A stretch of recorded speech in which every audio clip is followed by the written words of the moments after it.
এতিমদের মাথার মধ্যে কেউ যদি হাত বোলায় দেয়, শুধু হাতটা বোলাইছে, টাকা পয়সা দেয় নাই, মাথার মধ্যে হাত বোলাইছে, রাসূল বলেন তার হাতের নিচে যতগুলা চুল পড়ে এই চুল পরিমাণের সওয়াব আল্লাহ তাআলা তার আমলনামায় দান করে দেন। জীবনে যতদিন বেঁচে থাকবেন কোনোদিন এতিমদের ঘাড় ধাক্কা দিয়ে বাহির করে দিবেন না, এতিমের সাথে কোনোদিন খারাপ ব্যবহার করবেন না, এতিমেরকে কোনোদিন রূপ ব্যবহার করবেন না, নিজের সম্পদ কোনোদিন এতিমের সম্পদের সাথে মিশায়া বক্ষণ করিয়েন না।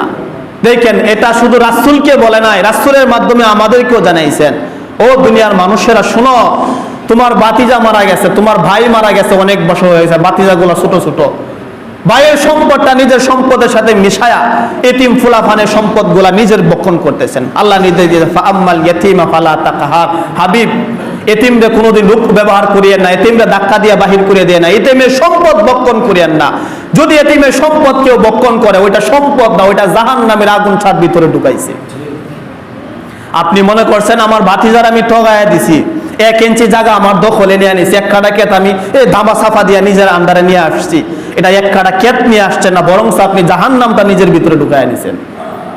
আল্লাহ তাআলা আমাদের সকলকে বোঝার তৌফিক দান করুক, সকলে বলে আমিন। আল্লাহ বলেন হাবিব ফাআম্মাল ইয়াতীমা ফালা তাকহার, খবরদার এতিমদের ব্যাপারে কঠোর আচরণ করিয়েন না, ধমকও দিয়েন না তাদেরকে।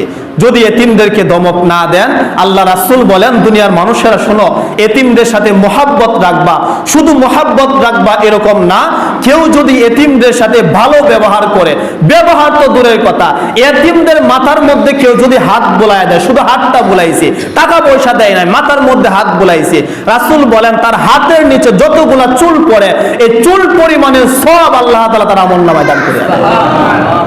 কিছু দেওয়ার প্রয়োজন না, শুধু মাথার মধ্যে হাত দিয়েছে, হাত দিয়ে বলতেছেন বাবা কই গেছিলাম, মাথার মধ্যে হাত দেওয়ার সাথে সাথে হাতের নিচে যতগুলা চুল পড়ছে সম পরিমাণের সওয়াব আল্লাহ দিয়েছে। সুবহানাল্লাহ।